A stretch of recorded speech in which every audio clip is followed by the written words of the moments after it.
Queridas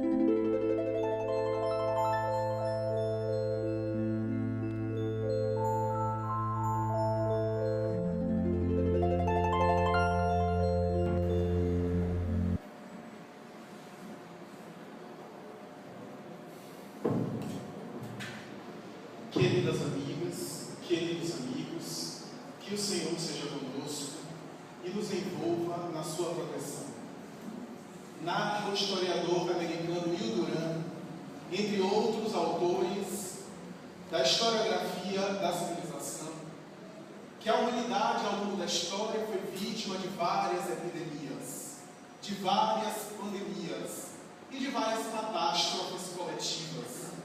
Por exemplo, o século VI foi caracterizado por um século que ficou conhecido como o século da peste dos bubões, ou peste de Justiniano, que, segundo a tradição histórica, deve ter destruído essa enfermidade galopante cerca de 50 milhões de pessoas apenas na Eurásia, Europa e Ásia. E a humanidade, ao longo dos tempos, tem sido vítima de epidemias as mais variadas, de pandemias, de doenças, de flagelos, que periodicamente assaltam determinadas regiões, que tomam conta de determinados povos, às vezes dizimando sem número de vidas. Mas assevera o espírito André Luiz, através do médium Chico Xavier, na obra do Mundo Maior, no capítulo 11, que, apesar de todas as epidemias da história, há um elemento que, não obstante ser um elemento natural da criatura humana, que é uma função e uma faculdade para a qual a natureza nos equipou e nos dotou, é a causa de dizimações e de um transtorno muito maior do que qualquer epidemia ao largo da história. Refere-se o espírito André Luiz ao patrimônio do sexo, ao elemento sexual, que não apenas se restringe à manifestação da prática sexual ou aparelho genital, mas à sexualidade humana, que são todos os implementos, elementos e complementos que constituem a coletividade em geral e a singularidade de cada um em particular.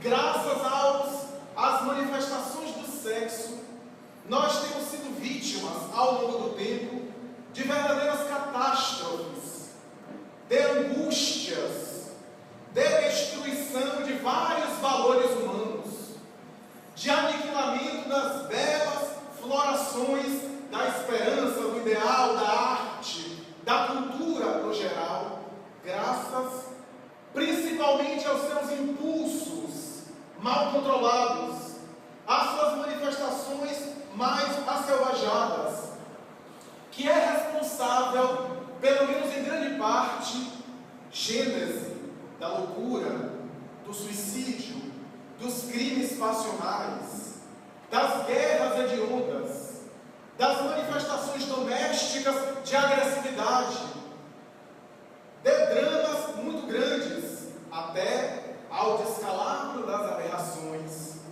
ao cair na drogadição, aos vícios de toda sorte, muitas vezes, tendo como pano de fundo os desvios da libido e das manifestações mal controladas dos nossos impulsos, herança da nossa evolução, que passamos pelo reino animal e que herdamos, seja de maneira arquetípica, seja de maneira evolucionista, genética, herdamos na escala zoológica, ontogenética e filogenética, as manifestações instintivas da sexualidade humana, que naturalmente, na espécie humana, apesar da razão, ela manifesta-se em sensações e que graças à incapacidade ou ao desgoverno das paixões, a maioria de nós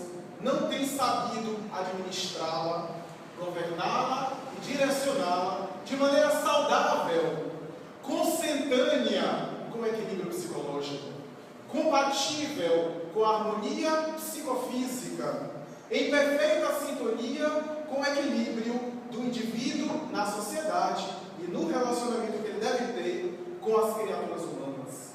Assevera o espírito Manuel Filomeno de Miranda, através do médium Divaldo Pereira Franco, que as clínicas psiquiátricas, os hospitais de saúde mental e no passado os manicômios, os hospícios, os hospitais psiquiátricos estão e estiveram abarrotadas, essas instituições, de pessoas portadoras, no fundo, de manifestações conflitivas na área do sexo, que por detrás de muitas loucuras, de muitos descalabros na área da saúde mental, muitas vezes há também uma disfunção ou um transtorno na administração da sexualidade. O sexo foi e é responsável por várias manifestações.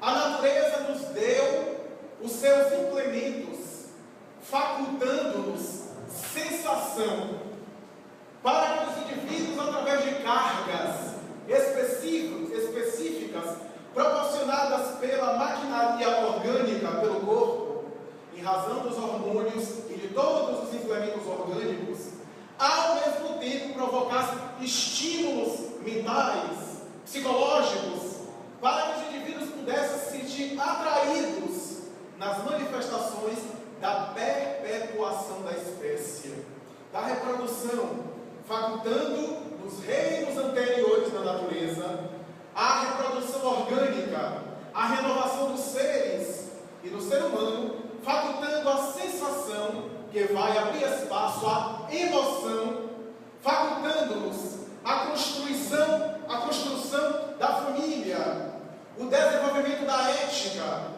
os laços cada vez mais sofisticados nos seres humanos, que quase sempre começaram ao longo da evolução antropológica por manifestações violentas, abruptas, por instintos, por manifestações apenas de libido, e que mais tarde esse instinto desgovernado, em face dos vínculos no passado fortuitos, poligâmicos, seja na poliandria, o relacionamento sexual fortuito e promíscuo dos seres femininos, seja na poliginia, a poligamia masculina, facultou o desabrochar mais tarde da futura civilização e do sentimento familiar, o vínculo familiar.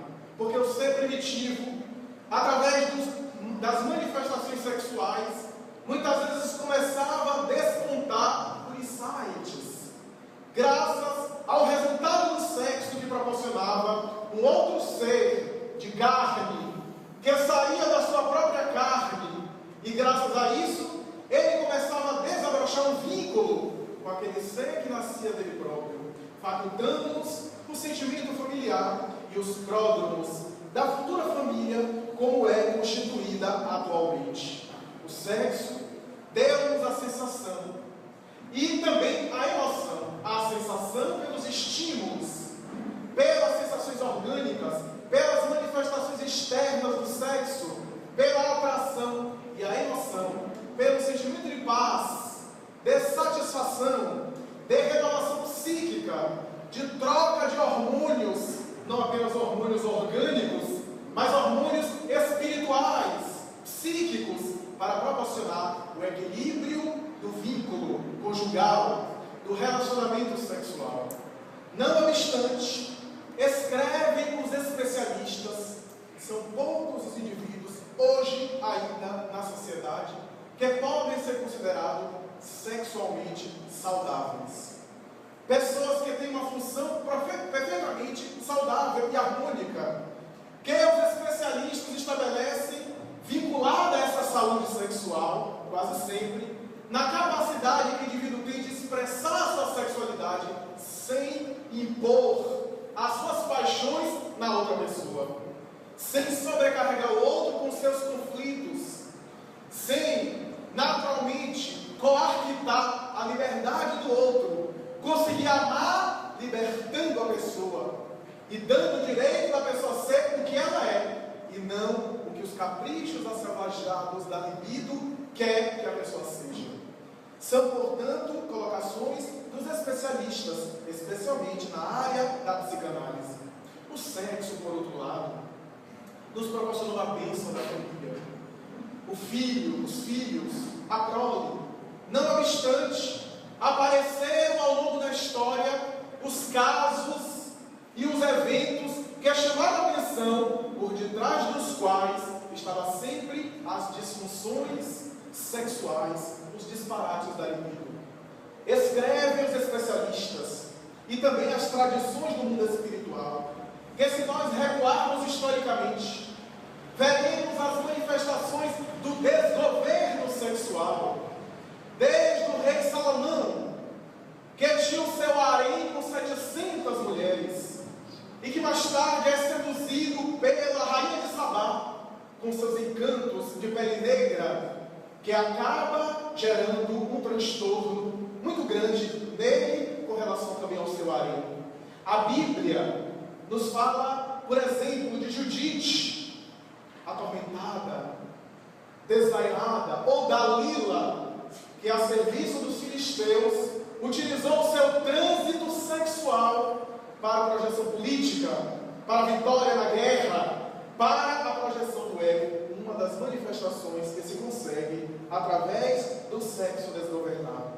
Para mais tarde nós termos na história celebrizar-se, por exemplo, a rainha Cleópatra, que é no Egito, e que mais tarde em Roma, e depois voltando para o Egito, conquistou os dois homens, graças à sua sedução sexual, os dois homens mais poderosos da terra na época. Inicialmente, Júlio César, que segundo a tradição era portador de fenômenos conflitivos na área do sexo. E mais tarde, no segundo triunvirato, Antônio, que cedeu aos seus encantos e às suas seduções, e graças ao desvario sexual, ele, Antônio, optou com ela pelo suicídio, quando se viu cercado pelo exército de Otávio. Portanto, uma manifestação dos conflitos sexuais. A Casa Júlia, segundo os historiadores, que nos ofereceu desde Júlio César até mais tarde Adriano e outros imperadores, uma grande quantidade de pessoas portadoras de conflitos psiquiátricos, conflitos mentais, transtornos mentais, e um grande número deles portadores de conflitos sexuais. A Casa Júlia nos ofereceu, por exemplo, Agripina, que através das suas seduções e o trânsito sexual no palácio, conseguiu oferecer ao seu filho, ou conquistou para o seu filho, Domício Nero, a coroa de imperador, que mais tarde o próprio Nero assassina a mãe, em face dos seus conflitos e dos seus transtornos de ordem mental. Até Calígula, que a história celebrizou pelas suas promiscuidades, pelos desvios de comportamento hoje estudados pela psiquiatria, o bestialismo ou a zoofilia, a prática sexual com animais, a necrofilia, a prática sexual com cadáveres, e assim por diante, cada um mais aberrante e mais eloquente. Naturalmente, porque a mente humana não tem limites e vai estabelecendo padrões de acordo com seus estímulos e também pela perda de estímulos naturais. Naturalmente provoca novidades e variações para continuar se sentindo estimulado. Até Cláudio, ainda em Roma, considerado Cláudio o depravado, que ao lado da sua esposa, também famosa Messalina, promovia verdadeiras orgias em Roma, chamando-nos a atenção e a atenção dos historiadores. O sexo foi também motivo principal de guerras e de conflitos. Acredita-se que Adolf Hitler era portador de um transtorno da libido. Segundo um dos seus biógrafos e também Alfredo Adler, discípulo de Freud na psicanálise, o pai da escola Psicologia Individual, vai estabelecer que Hitler não apenas mascarou uma masculinidade que não tinha através do casamento com Eva Braun, mas também transferia a sua incapacidade de função sexual na dominação de outras vidas. uma forma de compensar a sua incapacidade e a sua impotência na dominação em massa e no poder que ele, em outra área, não possuía, segundo o próprio Alfredo Adler, que é um dos mecanismos, inclusive, dos ditadores, do desencadeamento de guerras. A sexualidade, no entanto, vai merecer mais tarde da ciência, da filosofia e da abertura cultural um entendimento muito mais alargado. Ora, a sexualidade foi colocada e travestida, envolvida com tabu, superstição ou castração em demasia. Ora, foi colocada sob os adjetivos da libertinagem, estimulada no excesso de uma liberdade libertina, que foi o que aconteceu também no século passado, na década de 60, com o movimento hippie e os movimentos de contracultura, que era a prática sexual desgovernada e o excesso de uma função que é perfeitamente normal.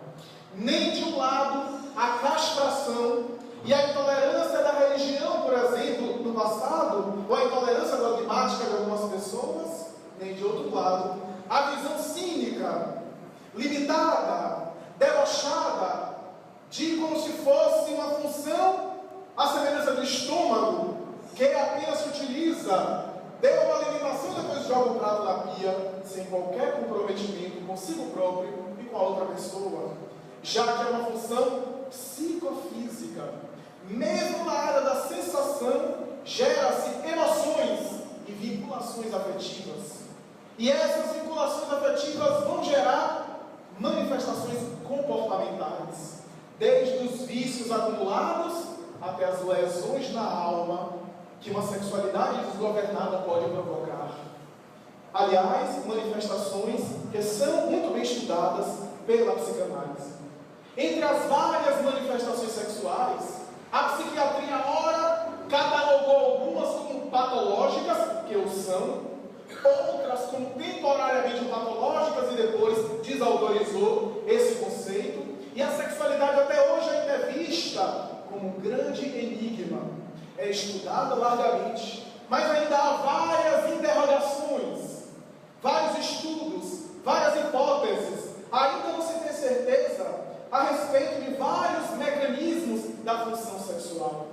Entre as várias manifestações, desde as patológicas, o voyeurismo, as manifestações sexuais do indivíduo sentir prazer observando outras pessoas fazerem sexo, até o exibicionismo, o indivíduo que precisa apresentar ou demonstrar publicamente os seus genitais, até as manifestações mais aberrantes, onde o indivíduo sente prazer pelas funções excretoras do parceiro ou da parceira, a pornografia, a prostituição, não apenas a prostituição aqui estabelecida, vulgarmente conhecida, mas a prostituição dos holofotes, dos indivíduos do show business, dos indivíduos da fama, que através dos relacionamentos sexuais conseguem determinados destaques na mídia, que conseguem determinadas projeções, automóveis, apartamentos de luxo,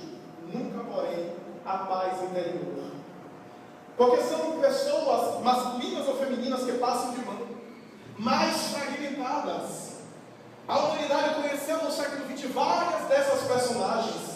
Algumas delas se celebrizaram em Hollywood, que chegavam a dizer: eu tenho qualquer mulher que eu quiser na minha cama.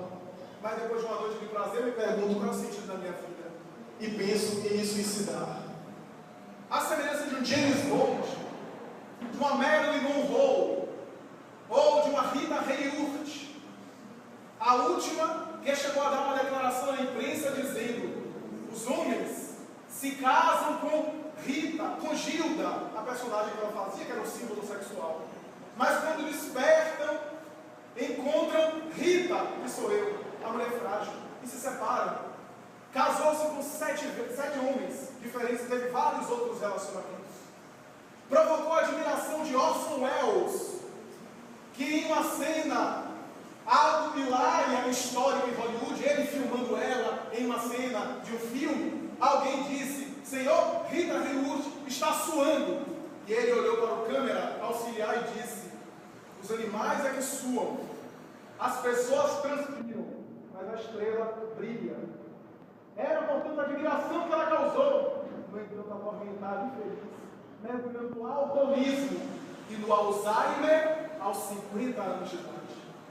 Por conta da sua conduta, da sua inquietação, das suas manifestações, como outros tipos, que seria muito difícil nós aqui catalogarmos e citarmos todos, que tem aí raízes em dificuldade, ignorância muitas vezes de como administrar as funções naturais do corpo e do psiquismo.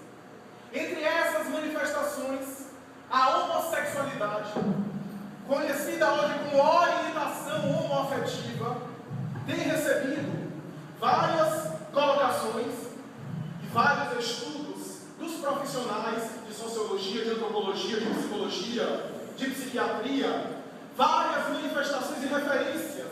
Talvez dentro das manifestações sexuais, a homossexualidade seja o assunto, a temática que mais provoca interesse e atenção, principalmente porque a cada ano o número das pessoas que apresentam tendências homossexuais cresce de maneira vertiginosa, nos exigindo estudar a questão sem preconceito, sem superstições, para entender o fenômeno na sua realidade.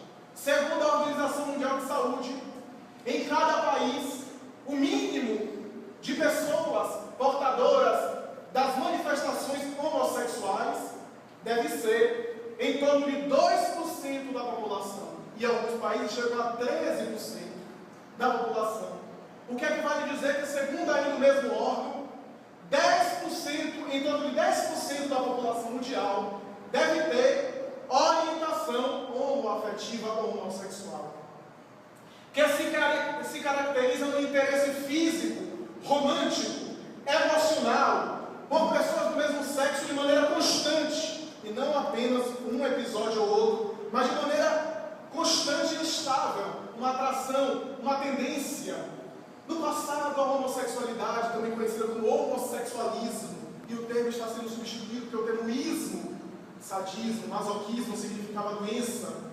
E ao longo do tempo, a Associação Psiquiátrica Americana foi desconfigurando essa ideia, que no passado era vista como doença, como patologia, mais tarde como uma tara, e assim ao longo dos tempos a homossexualidade foi sendo entendida.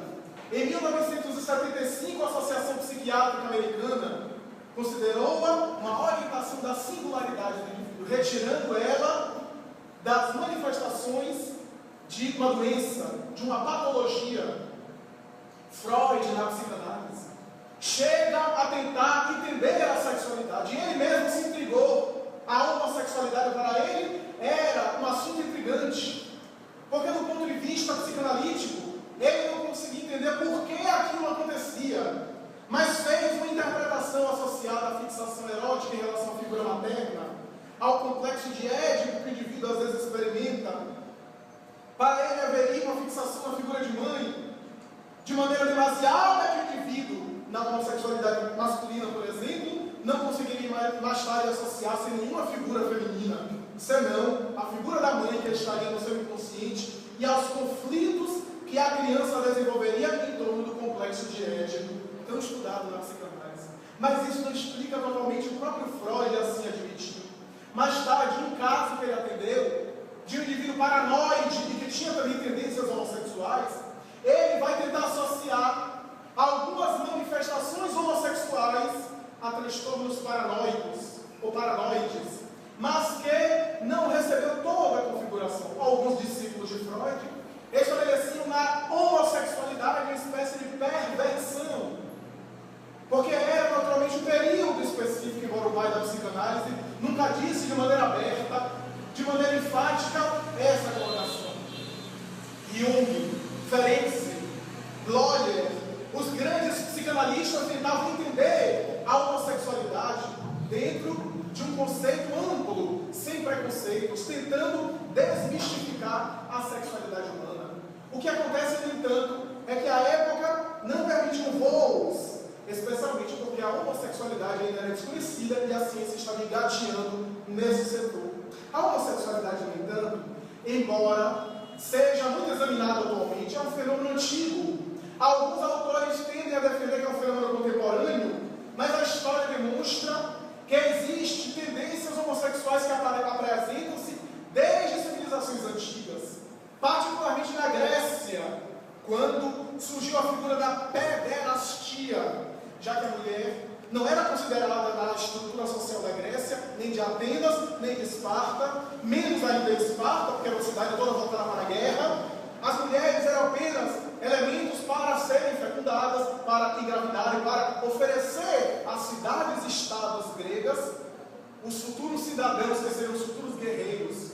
E a educação, já que a mulher era considerada inferior, a educação era sempre associada de responsabilidade ao homem. Mas como os homens na Grécia, os jovens homens, os pais ideológicos, quase sempre estavam indo para a guerra, essas crianças e adolescentes eram encaminhados para homens mais velhos, homens idosos, anciãos.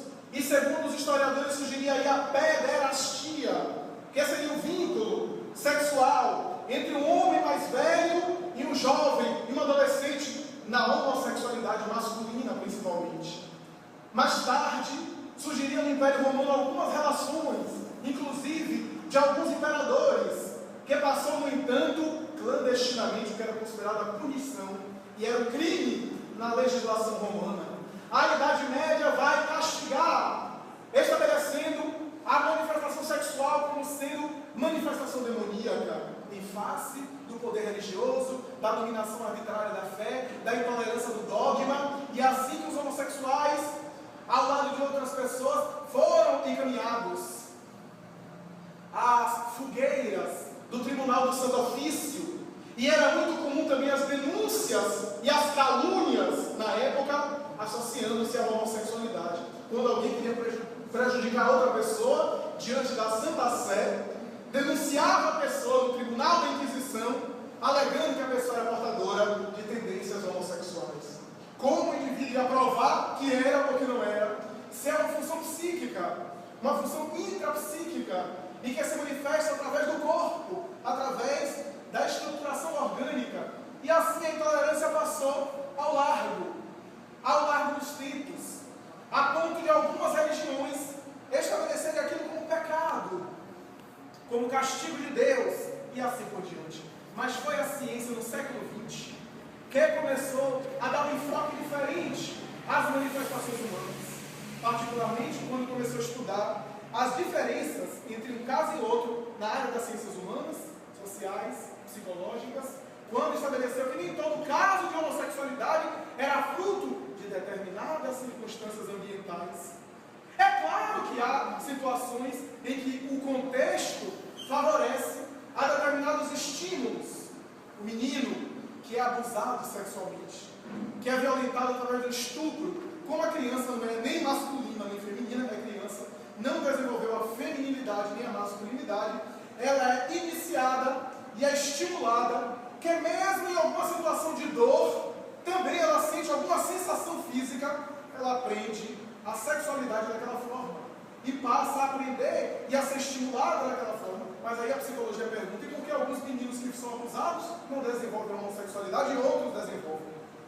Porque se fosse uma causa determinante, o estupro em si mesmo geraria no indivíduo do sexo masculino a homossexualidade de maneira determinante. Mas não é isso que acontece. Alguns indivíduos que sofreram violência sexual, que sofreram abuso na infância, mais tarde se tornam pais de família, se tornam pessoas heterossexuais, envolvidas aí no comportamento monogâmico heterossexual. A sociologia pergunta, a psicologia também questiona, mas não se tem aí uma resposta correspondente. Se achou, graças à neurologia, especialmente a neurologia, a partir da década de 60 e 70, com os avanços tecnológicos, desde o microscópio até as laparotomias, as investigações cerebrais, se acreditou, através de uma hipótese muito curiosa, que o tamanho do hipotálamo cerebral do indivíduo homossexual seria de uma dimensão diferente, muito menor do que aquele que seria heterossexual. Se estabeleceu através dessa hipótese Mas ainda até hoje essa hipótese é questionada e é questionável. Mais tarde, houve experiências com ratos, com macacos, com alguns animais, em relação a taxas de hormônio, insuflando, por exemplo, testosterona ou estrogênio em determinado espécime e induzindo de maneira artificial uma homossexualidade animal. Mas no ser humano aquilo é muito mais complexo. Se acreditou esses pesquisadores que o homossexual masculino, por exemplo, seria portador de baixa taxa de testosterona. E o indivíduo homossexual feminino, seria portador de não apenas uma alta taxa de testosterona, mas uma baixa taxa de estrogênio. Mas não há ainda uma conclusão, e há muitas polêmicas e muitas lacunas. Não há ainda uma situação satisfatória que preencha todas as questões. Ainda há dúvidas, ainda há questionamentos, ainda há situações que colocam essa pesquisa em xeque. Graças à engenharia genética, aos trabalhos de biologia molecular, se encontrou um gene, o XQ28, que seria responsável, segundo aqueles que defendem na área da engenharia genética, pela manifestação da tendência homossexual. E aí, naturalmente, se questiona se há um gene responsável pela manifestação homossexual, então quer dizer que a homossexualidade não é uma opção, mas o indivíduo tem uma tendência que é genética, que é uma carga. Ele não escolhe ser homossexual, da mesma forma que ele não escolhe ser heterossexual. Embora as pesquisas genéticas sejam muito fortes até hoje, e esse gene, o XQ28, ainda esteja sendo avaliado, estudado, não há também uma solução satisfatória, uma conclusão a esse respeito. Há muitas conjecturas, há muitas situações. A grande verdade é que a doutrina espírita procura elucidar aquilo que a ciência acadêmica não consegue, porque a ciência acadêmica esbarra no terreno material, diz Allan Kardec em A Gênese. E o Espiritismo vai até as causas. E Allan Kardec não deixou de se preocupar, não apenas com as questões sexuais, mas com as questões da sexualidade, como já falamos aqui. O sexo não é o aparelho genital. É a manifestação da prática da coabitação carnal. E a sexualidade são todas as manifestações subjetivas associadas à pessoa. O indivíduo pode ter uma manifestação sexual através de um abraço, a ternura, o carinho. Vai dizer André Luiz no mesmo capítulo referido: a fera que lambe o filho vai ser a futura mãe que aconchega o filho nos braços. O leão que se coloca na frente das cavernas, protegendo sua prole, será o futuro pai de família que protege a sua família na sobrevivência. É o instinto sexual, é a função sexual, não sendo destruída, como diz Emmanuel, mas sendo transformada, sendo desenvolvida, sendo direcionada. Da mesma forma, vão dizer os espíritos. Allan Kardec, porque Allan Kardec não deixou de se preocupar com essa questão, com a sua visão extraordinária em pleno século XIX. Allan Kardec perguntou no item 200 do Livro dos Espíritos: os espíritos têm sexo? E as entidades angélicas respondem: não conforme se entende, ou não conforme o compreendes. Em verdade, o sexo depende da organização material, diz eles. Mas eles têm uma fusão de sentimentos, têm uma ternura, têm relação de simpatia recíproca. O que equivale a dizer que o sexo, a manifestação sexual, como nós conhecemos, depende da aparelhagem orgânica para se expressar no corpo físico, que tem a finalidade principal a perpetuação da espécie, mas que no ser humano tem outras finalidades. E aí Allan Kardec volta a interrogar no item 201. O homem que nasce no corpo de homem pode nascer no corpo de uma mulher e vice-versa? E os espíritos respondem sem a menor sombra de dúvida. E é isso que acontece, porque são os mesmos os espíritos que reencarnam em homens e em corpos de mulheres. Há que Allan Kardec faz uma conjectura, faz uma explicação, e vai dizer que a missão do sexo masculino, face aos seus hormônios, dizemos hoje, graças aos hormônios masculinos, o espírito ao reencarnar, e ele vai perguntar isso na 202, quando ele vai dizer: o que é que guia o espírito na escolha da sua prova? O que é que faz ele escolher um sexo ou outro? O que é que faz ele escolher a masculinidade ou a feminilidade? E os espíritos respondeu: a escolha pouco importa, isso depende da missão que ele vai desempenhar na terra, a função que ele vai exercer. E Kardec faz uma nota de rodapé dizendo: a masculinidade desenvolve valores no espírito, a feminilidade desenvolve outros valores. E o homem que só reencarnasse como homens, só ficaria sabendo que os homens sabem. É uma colocação muito bonita e profunda para a época. O indivíduo, quando reencarna no corpo masculino, ele desenvolve, graças aos hormônios, a intrepidez, os desafios externos, a objetividade, a necessidade de uma mentalidade mais prática, a visão de síntese, em detrimento da visão de análise. O indivíduo que desenvolve na masculinidade os valores dos hormônios masculinos, ele tem desafios, ele tem que ter a intrepidez de caráter, não que as mulheres também não tenham, mas desenvolve mais no sexo masculino. O indivíduo que reencarna no sexo feminino, graças aos hormônios femininos, desenvolve a função de análise, presta atenção nos detalhes. É por isso que eu costumo dizer: a mulher corta o cabelo 2 dedos, o que é que o homem repare? Ele tem a função de síntese, a visão de síntese, e ela tem a função de análise. Ele vê a floresta e não vê a árvore, ela vê a árvore e não vê a floresta. Então é uma questão de funções específicas que vai desenvolver. E ele então, agora na feminilidade, ele desenvolve, graças aos hormônios femininos, a sensibilidade, a delicadeza, a capacidade de abnegação, de dedicação, que é muito mais comum na mulher. A maternidade, mesmo quando a mulher não é mãe biológica, a maternidade que ele desenvolve, ele exerce no sexo feminino. Mas, digamos, diz Emmanuel, em vida e sexo, digamos que o espírito reencarne em um corpo várias vezes, isso é, em uma polaridade sexual várias vezes, já que, na questão número 200, nós tivemos sabendo que o espírito é assexuado. Do ponto de vista espiritual, ele é assexuado, ele pode reencarnar tanto no corpo quanto no outro. O que guia é a sua missão. Mas Emmanuel vai dizer: digamos que o espírito reencarne no corpo masculino 1, 2, 10, 20 vezes. É natural que durante essas reencarnações ele vá se desenvolvendo e condicionando-se a um comportamento psicológico mais masculino. Ele tem a sua polaridade mais masculina, a sua psicologia é mais masculina por causa das inúmeras reencarnações. Então ele ganha, ele desenvolve a psicologia masculina. De repente ele precisa reencarnar no corpo feminino. Então ele mergulha no corpo feminino, ele vai agora envergar uma roupa feminina, os hormônios femininos, uma anatomia feminina, mas a sua psicologia é masculina. Então, nós vamos chegar lá.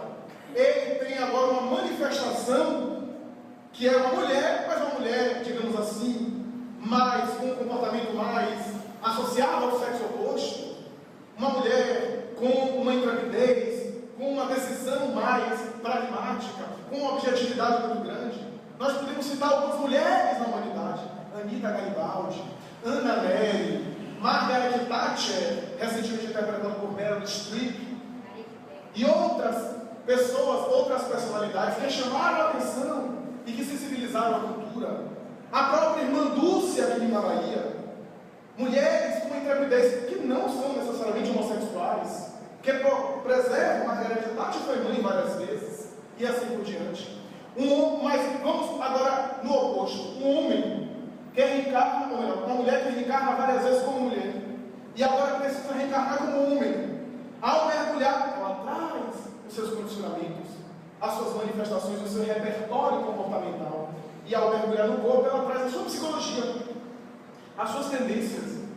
Então vai ser, digamos, uma mulher, ou o contrário, um homem que seja delicado, que entenda as mulheres, que muitas vezes compreenda as mulheres, não necessariamente sendo efeminado, não necessariamente sendo homossexual ainda, apenas um homem mais sensível, um homem que se coloca. Quando nós vemos Chico Xavier, ele recebia as pessoas como uma mãe, era uma mãe, as pessoas tinham ficavam à vontade de sentar no colo dele, de abraçá-lo, E ele dizia, minha filha, é uma mãe falando uma filha. Então era aquela sensibilidade sem nenhum tipo de manifestação dessa ou daquela. Nós estamos examinando ainda a sexualidade, mas o comportamento psicológico do indivíduo. Então várias personalidades. Jorge André dos Santos, na obra Forças Sexuais da Alma, vai citar o exemplo clássico de um casal do século XIX, George Sand e Frédéric Chopin. George Sand, que aliás é um pseudônimo de Aurora Danfan, porque era um pseudônimo masculino, foi uma das primeiras feministas do mundo. Ela era tão feminista que, para quebrar o preconceito contra a mulher, porque a mulher era proibida entrar num café, o café de Paris, por exemplo, era proibido, a mulher era proibida escrever, e ela era uma inteligência privilegiada, escrevia de maneira fantástica com esse pseudônimo, George Sand, que é um pseudônimo masculino. Ela usava chapéu, se vestia de homem, inclusive escandalizava parecendo de charuto fumando, para escandalizar o preconceito contra a mulher. Tinha um comportamento forte. E Frédéric Chopin era suave, melancólico, emotivo, ao excesso. O célebre pianista tinha dedos alongados de mulher, sentava no piano e tocava as músicas belas que emocionaram a humanidade. Os noturnos, as poloneses, os estudos de Chopin são tão sensíveis. Toda a sua música é feminina, é feita de arabescos, de tons delicados. Embora ele fosse masculino, ele fosse másculo, teve vários relacionamentos sexuais com alunas suas, na época que ele era professor de piano, e mais tarde se casa com ela. Mas George Sand vai dizer que em determinado momento os dois estão passando a lua de mel na cidade de Nohant, perto de Paris, e houve uma grande chuva, uma grande tempestade, e no quarto dos dois havia um filete, um orifício quebrado do teto, por onde passava a água, e a chuva começou a aumentar, e as gotas d'água começaram a cair no canto do quarto do casal. Ele estava despertando de manhã, e olha para aquilo, fica ali olhando, meditando naquilo, senta no piano, começa a ouvir o som das gotas d'água caindo, e começou a tocar, e compôs uma das mais belas músicas para piano solo, o prelúdio da gota d'água.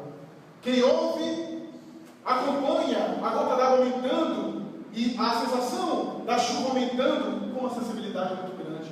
Jorge Sand diz Jorge André, levanta-se, olha para ele no piano, e vai chamar alguém para consertar. São, portanto, polaridades. Mas, diz Emmanuel, quando o indivíduo traz um comportamento equivocado na área sexual, digamos que ele foi um homem que abusou de mulheres, que desrespeitou o sexo feminino, que utilizou do sexo para escravizar as mulheres, foi um Dom Juan ou uma Dona Joana, e naturalmente escravizou-as. Ao voltar, muitas vezes é exigido que ele volte no sexo que ele não respeitou, para ele passar agora pela experiência feminina. Ele agora no corpo feminino, mas as suas tendências são muito fortes, de tal forma que há um predomínio da sua preferência psicológica do que da sua realidade fisiológica. A sua realidade física é uma coisa, a sua psicologia é outra. Às vezes há um predomínio tão grande que ele passa a exercer sexualmente a sua função psicológica. Aí está o comportamento homossexual, a busca sexual por pessoas do mesmo sexo.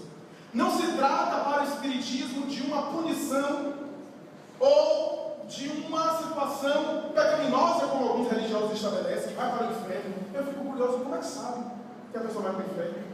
Deus é que disse. Então Deus disse a você, você é procurador de Deus?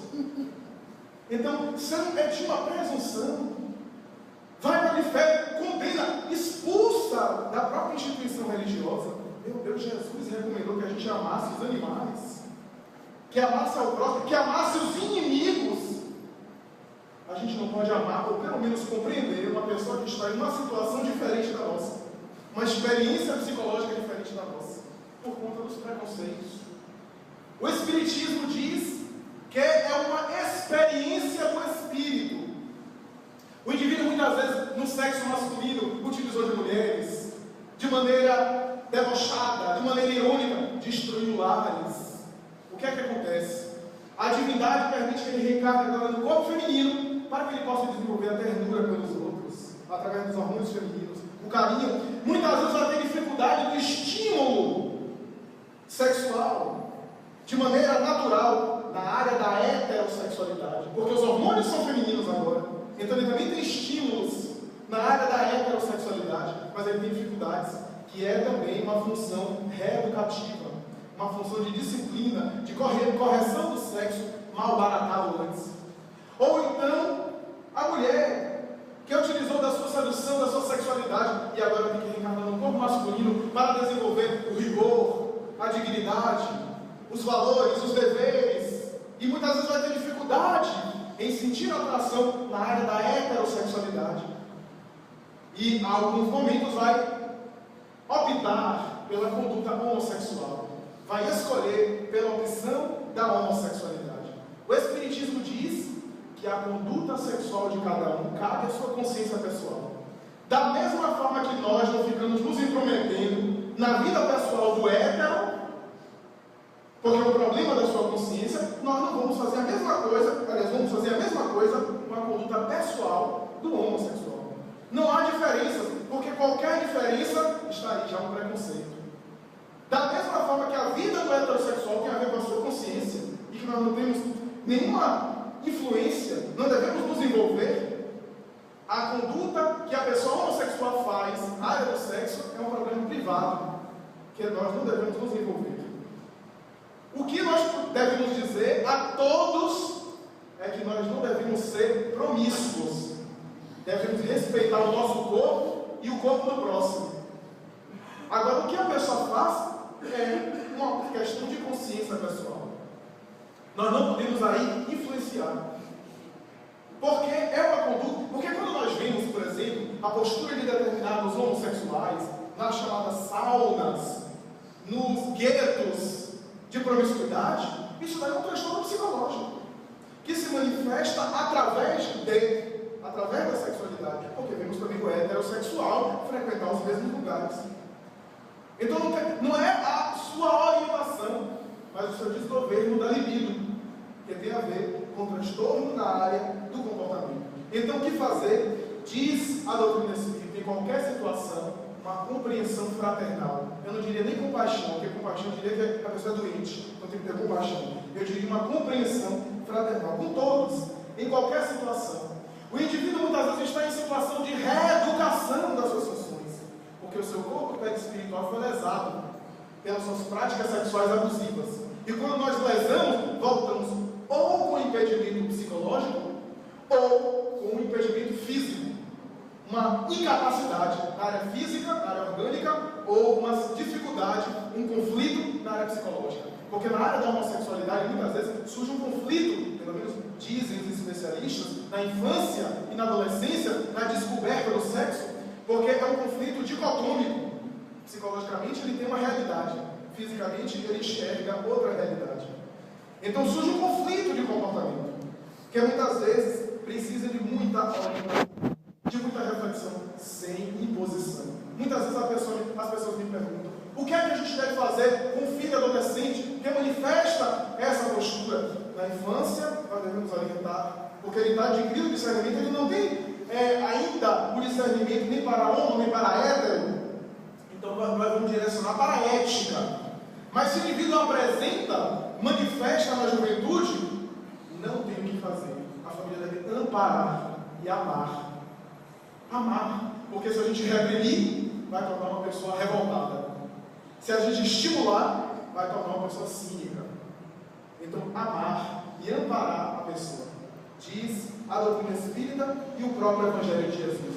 Filomeno de Miranda, na obra Sexo e Obsessão, vai dizer o seguinte, isso em 2005, que ele psicografou a obra: nos próximos anos, o número dos homossexuais vai aumentar muito mais. Por quê? E aí ele explica: por causa do mau uso que os heterossexuais têm feito do sexo. Então temos voltado de maneira invertida para exercitar essas funções, para aprender, para nos colocar em uma outra situação e para desenvolver outras áreas do sentimento. Então o que fazer? Não há promiscuidade.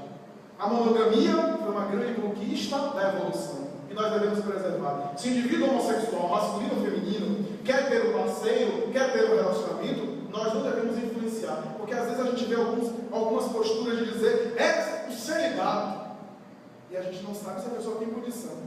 Certa vez uma pessoa chegou a mim e disse, olha, eu sou homossexual, eu venho de outra religião, e a outra religião me disse que era necessária a castidade completa, e eu não estou aguentando, eu vou me matar.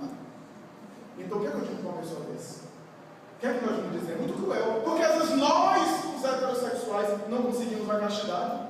Como é que a gente vai impor que a pessoa suba a montanha se a gente não consegue subir? O ideal é o seguinte, se quer ter um relacionamento, que respeite o parceiro. Na hora que não tiver condição de levar adiante, ou se interessar por outra pessoa, separe, se dissolva o vínculo e inicie uma outra relação.